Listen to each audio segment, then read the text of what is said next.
হামের প্রকোপ ও টিকাদান কর্মসূচির খবর জানাতে সিলেট থেকে আমাদের সঙ্গে যুক্ত হচ্ছেন আজহারউদ্দিন শিমুল। শিমুল, আমরা প্রতিবেদনে দেখছিলাম যে সারা দেশে কিটের স্বল্পতা দেখা দিয়েছে। সিলেটে কি পর্যাপ্ত কিট আছে?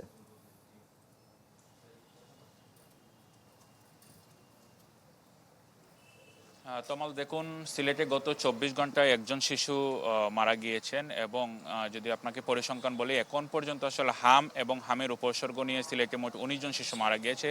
এর মধ্যে কনফার্ম হামে আক্রান্ত হয়ে মারা গিয়েছে ৩ জন এবং হামের উপসর্গ নিয়ে মারা গিয়েছে ১৬ জন, অর্থাৎ মোট ১৯ জন শিশু এখন পর্যন্ত মারা গিয়েছে। এবং সারা দেশে যখন টিকার ক্যাম্পেইনগুলো বিশেষ করে সিটি কর্পোরেশন এলাকাগুলোতে শুরু হয়, সিলেটেও শুরু হয়েছে। আমরা দেখেছি যে বিভিন্ন ওয়ার্ড ভিত্তিক এলাকা হিসেবে আসলে ৬ মাসের যারা শিশু রয়েছে এবং তার উপরে তাদেরকে আসলে হাম এবং রুবেলার টিকা দেওয়া হচ্ছে। এবং একই সাথে জানিয়ে রাখি, সিলেটে এখন পর্যন্ত, আজ হচ্ছে ৫ মে, চলতি বছরের ৫ মে পর্যন্ত এখন পর্যন্ত হামে আক্রান্ত হয়েছে মোট ১৩৩ জন শিশু।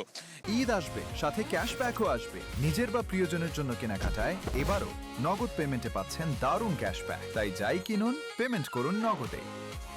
এর মধ্যে আমাদেরকে সিলেট স্বাস্থ্য অধিদপ্তর যে পরিসংখ্যান দিয়েছে আজ সকালে, সেখানে আমরা দেখেছি যে গত ২৪ ঘন্টায় হামের উপসর্গ নিয়ে সিলেটের বিভিন্ন হাসপাতালে ভর্তি হয়েছেন ৪৮ জন শিশু। এবং একই সাথে আপনি জানেন যে সিলেটের মোট ৪টি জেলা, হবিগঞ্জ, সুনামগঞ্জ, মৌলভীবাজার এবং সিলেট, এই ৪ জেলায় মোট এখন পর্যন্ত বিভিন্ন হাসপাতালে সন্দেহভাজনভাবে ভর্তি আছেন ২ শতাধিকেরও বেশি।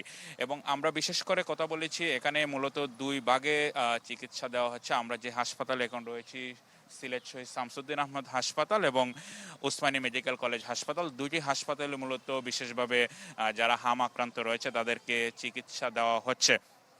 বলা যায় যে শিশুদের কিন্তু এখন অনেকটা উন্নতি হচ্ছে। আপনাকে যদি পরিসংখ্যানটা বলি, যে এখন পর্যন্ত কনফার্ম কেস হচ্ছে ১৩৩ জন, তার মধ্যে কিন্তু হামে আক্রান্ত হয়ে মারা গিয়েছে ৩ জন শিশু এবং বাকি যারা ১৬ জন মারা গিয়েছেন তারা কিন্তু বিভিন্ন উপসর্গ নিয়ে মারা গিয়েছেন। তো সব মিলে সিলেটে কিন্তু দিন দিন হামের পরিস্থিতি উন্নত হচ্ছে বলে আমরা ধারণা করছি।